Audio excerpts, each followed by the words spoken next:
So we have arrived to the conclusion of the Ottoman um Portuguese War. I don't know how this is gonna end. I don't know who wins or what the heck happens. And so far from all these videos, I don't even feel like I have a good gauge. It's kind of been shifting left and right.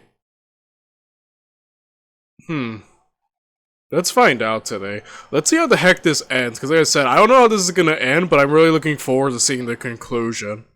So without any further ado, let's see how the Ottoman-Portuguese War ends. In his place arose first Semiz Ali Pasha, and then in 1565 the famous Sokollu Mehmed Pasha, who would oversee the last years of the Ottoman-Portuguese War and serve as Grand Vizier for 3 sultans. There would be no further confrontations on the scale of Diu or Hormuz after Rustem Pasha's reign. A smaller failed attempt to capture Bahrain was made in 1559, and support was given to an Achenese assault on Malacca in 1568, but the Ottomans would not assemble another fleet of sufficient size to challenge the Portuguese in an open naval confrontation. This is not to suggest the Ottomans had been defeated or given up on their Indian Ocean ambitions, however. Having learned from the mistakes of Rustem Pasha, Semiz Ali Pasha placed the Indian Ocean fleet under the command of Sefer Rais, an incredibly successful corsair with years of experience raiding Portuguese shipping in India. Under Sefer Rais, the war took on a very different shape. Large, expensive Portuguese expeditions aimed at capturing Sefer would fail year after year, unable to corner the wily corsair. Smaller expeditions or poorly defended merchant ships would be set upon like lightning and captured, dragged back to Sefer's home base of Mocha. As the years dragged on, the costs of continuing the war continued to mount for the beleaguered Portuguese, while more and more of the lucrative Indian Ocean trade flowed into Ottoman ports. The Ottomans would see success by land as well, landing a strong force in Massawa under Ozdemir Pasha in 1556 and conquering modern Eritrea. Meanwhile, independent merchants and corsairs from Arabia to Siam to Sumatra were joining the Ottoman cause, forcing the Portuguese to fight a decentralized guerrilla war across the extent of their vast naval empire. Okay, so the Ottomans have immediately gone back to being beyond effective. They had their faltering with Rustem, but now everything is shifting back to the Ottomans' favor, as, you know, Sefer is basically like just humiliating them, and now basically having to fight a sea guerrilla war. My goodness, I think the Ottomans might win this all.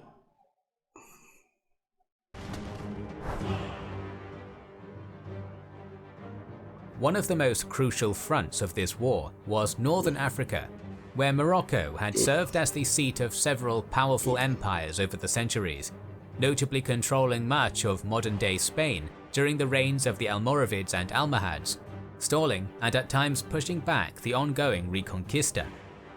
By the late 16th century, these glory days were past. The Christian monarchies of Iberia not only ending Moorish rule in Iberia, but taking control of several strategic ports in North Africa. But while the Saadi Sultanate of Morocco may not have compared to the power of the Almohads, Morocco remained an important frontier, with Portugal, Castile and the Ottomans each seeking to dominate Morocco through force or diplomacy. The turning point in this struggle would be 1557. Sultan Mohammed al-Sheikh of Morocco had chosen to align himself with Castile, and was in the process of negotiating an alliance against the Ottomans. But before he could finalize such an alliance, he was assassinated on the orders of Beyler Bey of Algeria, Hassan Pasha. Ooh. His eldest son, Abdallah al-Ghalib, succeeded as Sultan, while his 3 younger sons fled Morocco to start lives in exile, knowing their brother would likely have them executed to protect his new throne should they remain in their homeland. Their exile would be a long one. with none of the three setting foot in Morocco again for a full 17 years. But this exile was not a wasted one, with the three exiled princes being well received in Algeria, carrying favour with the man who had ordered their father's murder, and establishing strong ties with the Ottoman Empire. The eldest of the three, Abd al-Mumin, even rose to become governor of Tlemcen. He would be assassinated there in 1571, not living to return to Morocco. But his surviving siblings, Abd al-Malik and Ahmed al-Mansur, would continue to bide their time in Algeria, learning the techniques of gunpowder warfare from Ottoman generals. When Abdallah al-Ghalib died in 1574, passing the throne to his son Abu Abdallah Muhammad, despite Abd al-Malik being the legitimate heir under Saudi succession law, the two brothers marched into Morocco with an Ottoman force 10,000 strong. After a 2-year struggle, Abd al-Malik deposed his untested nephew, seizing the throne and sending Abu Abdallah into exile in Portugal. Now greatly indebted to his Ottoman benefactors, Abd al-Malik would bring Morocco into their sphere of influence in a number of ways during the early years of his reign.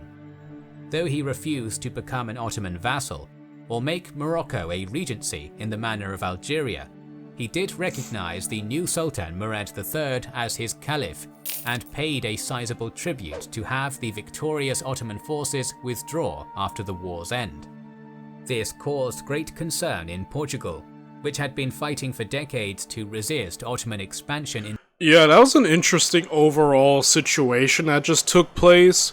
Essentially, yeah, this whole Morocco front has now fallen over to the Ottoman sphere of influence. And again, so far, this entire series has just been like the Ottomans' influence ever growing. Meanwhile, the Portuguese are struggling. Like, the Portuguese can win battles for sure. Again, the Ottomans, like, just find a way to ever increase their influence, no matter what position they are in. And, again, here's no different. Like, this worked out really well for the Ottomans overall, having, basically, Morocco under their influence now. Yeah, I feel like the Ottomans got this overall, you know? the Indian Ocean, only to see their influence spread to Portugal's very doorstep. Thus, when Abu Abdallah appealed to King Sebastian in reclaiming the throne from his uncle, promising to convert to Christianity and rule as an ally of Portugal, Sebastian was quick to accept. With the full support of the merchants and nobility of Portugal, who feared an Ottoman-aligned Morocco would threaten Portugal's coasts and its commerce with Brazil, Sebastian sent out a call to crusade, assembling a great army of mercenaries, volunteers, and soldiers of Portugal. Bolstered by Moors loyal to Abu Abdallah, the Crusaders invaded Morocco in 1568 with the aim of deposing Abd al-Malik. Abd al-Malik had not been idle in his short years of rule though, and had raised a powerful army trained in the Ottoman style. When he received word of this new challenge to his rule, he mobilized his forces, meeting Sebastian's army south of where the Al-Makazin River feeds into the Lukos. With the Lukos to their left and the foothills of the Rif Mountains to their right, the Moroccan army had chosen a location that would give them a significant advantage over the approaching army of King Sebastian and Abu Abdallah. Once the Portuguese and the various mercenaries, allies and volunteers that accompanied them crossed the river from the north, they found themselves without any easy means of retreat, hemmed in by water and mountains on three sides and by the Sultan's army on the fourth. The Moroccans, in contrast, had a clear line of retreat southeast to the— Okay, off the bat, the geography of the battle definitely favors the Moroccans. And this contingent here, are they hidden? Like, my eyes keep looking over here at Mansur's contingent. Are they hidden? Cause like I'm sensing sneak attack if they are through here. Perhaps a flanking maneuver.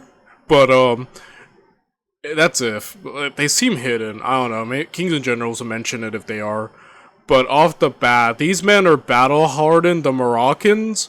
Meanwhile, I don't know what the heck Sebastian. I know he's the king and all, but I don't know if how battle tested he is. The fact that he's there personally, if something bad happens, having the king of Portugal killed or captured is insane. And again, these men are battle-hardened veterans, now trained in the Ottoman style, so that tells me that they have a lot going for them at the moment. Nearby city, Ksar el-Kabir, should the Portuguese prove victorious. Abd al-Malik also had the advantage of numbers on his side, with his well-trained core army bolstered by Berber mercenary cavalry, refugee Moors driven from Iberia, and a contingent of allied troops from Ottoman Algeria, swelling his ranks to over 60,000. My goodness. Arrayed in two main lines, with a reserve force held behind the center and forces of cavalry on the flanks.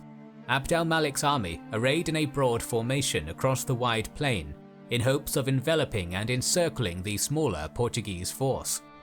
Additional units of cavalry under his younger brother Ahmad al-Mansur's command were sequestered in the nearby mountains, hidden from view of the approaching enemy.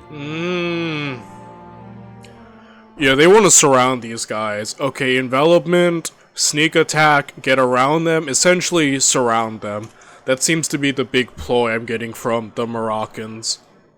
The Portuguese force was greatly outnumbered, but the situation was not so bleak as it might have seemed, and Sebastian's diverse army held several advantages of its own.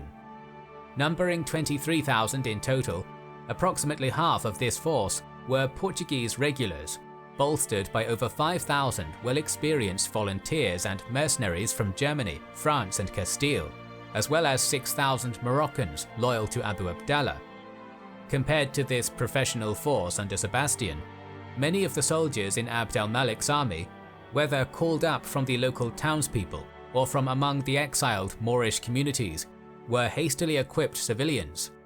The Crusader army was even better equipped than Abd al-Malik's regular army, with more cannons to bring to bear than the larger Moroccan-Algerian force could muster. Okay, artillery and better equipment. Pretty good advantages. Depends on how they use them, though.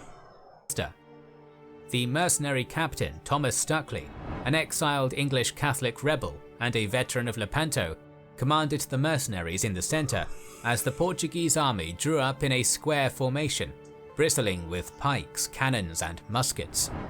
On both sides, the high stakes were clear, with the three monarchs on the field inspiring their loyal supporters to fight bravely and zealously in the coming battle.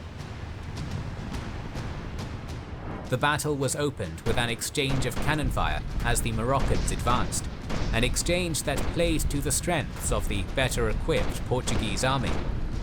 Unfortunately for the Portuguese, the relatively small number of cannons on the battlefield, with a mere 40 in Portuguese hands against 34 Moroccan, made this cannon barrage more of a warm-up than a decisive confrontation. Though the bombardment did sow some confusion among the less experienced units in Abd al-Malik's army, neither army was significantly damaged in the opening salvos, and it would not be long before the two armies became embroiled in a general melee. There are certain conflicting versions of the battle itself. The Battle of Alcazar, an epic play by George Peele, published in England 16 years later, provides one fairly contemporary account and has done much to shape the popular memory of the pivotal battle. However, the play raises the Englishman Thomas Stuckley to be the narrative's central figure, and greatly dramatizes certain aspects of the battle, throwing some of its claims into doubt. Central to its account of the battle is a charge by the Duke of Aveiro, George of Lancaster, with a retinue of men-at-arms against the Moroccan centre that nearly succeeds in routing the vast army of Abd al-Malik. This is a rather unlikely scenario, given the far greater Moroccan numbers and the strength of Abd al-Malik's centre, made up of professional soldiers and strengthened by units of reserves directly behind.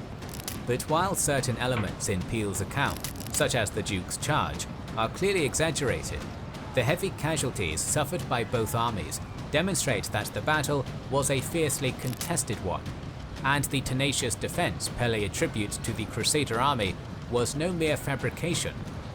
Both George of Lecastre and King Sebastian led ferocious charges against their numerically superior foes, while on the Moroccan side, despite suffering from a severe fever following years of illness and having been carried to the battle in a litter, the ailing Sultan Abd al-Malik rode on horseback to keep up the morale of his forces. Okay, so I guess we're going with this account. So off the bat, I wasn't sure if it was gonna like repeat after trying to disprove that, but either way, this is what we're going with. Sebastian just led this frontal assault, breaking through the center and now facing the reserves. I think he's it looks like a really precarious situation, guys. Between you and me, this seems incredibly dangerous. He's outnumbered. I know that they're better equipped and whatnot, but I'm worried, especially with the king's life. Like, if the king dies or gets captured, that's it, right? We only have a few minutes of this war left, which tells me that that might just happen. And here we have the square. The square seems better with pikes and guns, kind of like the Spanish tercio.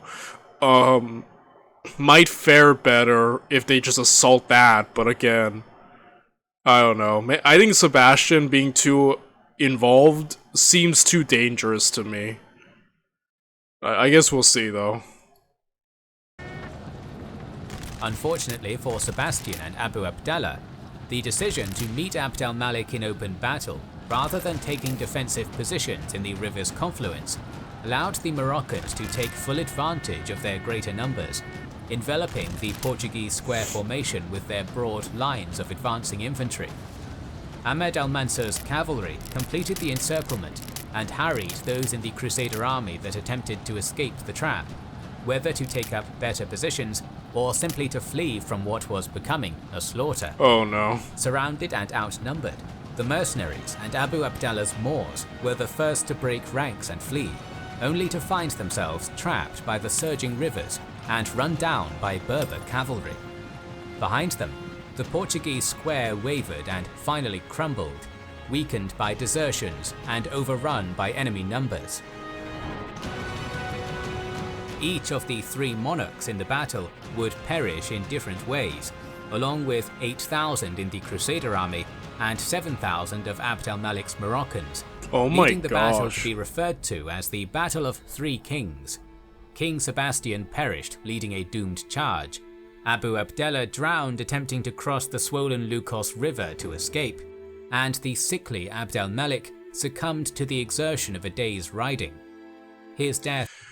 That's insane. Literally 3 kings died in one battle. Holy crap, the political situation should be completely upheaved, right? On both fronts. This is how it ends, right? After the loss of their kings, the Portuguese are gonna be like, can we just stop? That has to be it, right? This is how the war ends, and then kind of like... You know, I didn't expect the Ottoman-Portuguese war to end in Morocco, of all places. This war has taken areas and fronts that I did not expect at all for them to take. Dude, I can't believe that just happened. Holy crap. 3 kings died in one battle. That's insane. I don't think I've ever heard of any other battle where so much royalty went out so far of all the videos we've covered. Was kept a secret by Ahmed al-Mansur until the battle had ended in victory, with the vast majority of the surviving crusaders being captured and sold either for ransom or into slavery. The battle was nothing short of a national crisis for Portugal, with the king and most of the nation's nobility slaughtered in a single day.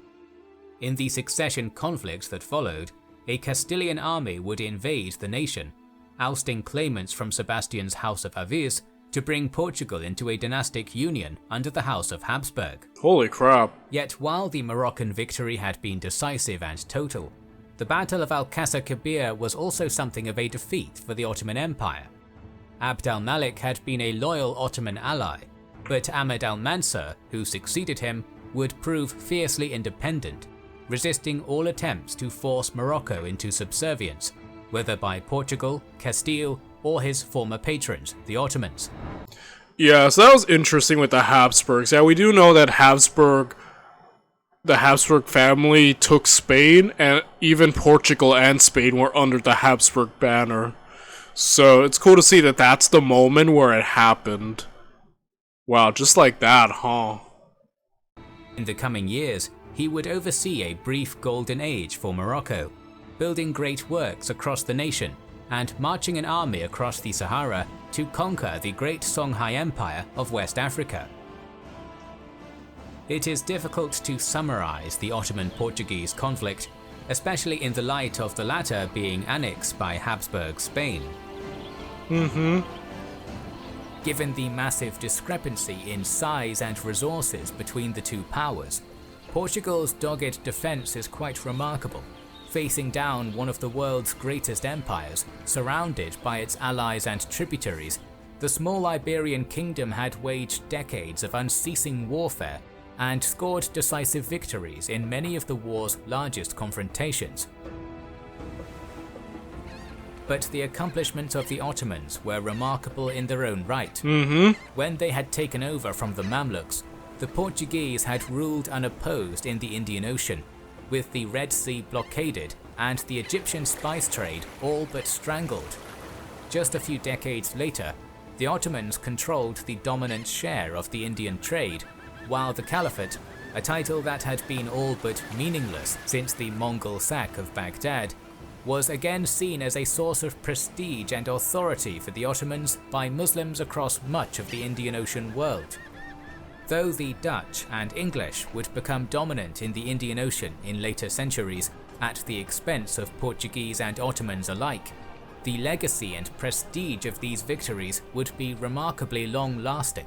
More than 300 years later, English officers serving with Indian soldiers in the First World War would report fears of mutiny, writing of the great respect their Muslim soldiers held for the Ottoman Sultan. More videos on the colonial conflicts are on the... That's an interesting end, cause... Yeah, there's like... That's such an interesting war we just covered. Because so much of it wasn't even so much battles as it was like a... more of a battle of influence, right? And... all this political maneuvering is what made up like so much of the war rather than direct... decisive battles between the Portuguese and Ottomans. It really felt like a proxy, like at certain points taking a more of a proxy war situation through so much of the world in all fronts. And it just kind of ends. It almost feels abrupt in its own way. But wow. That was a great series.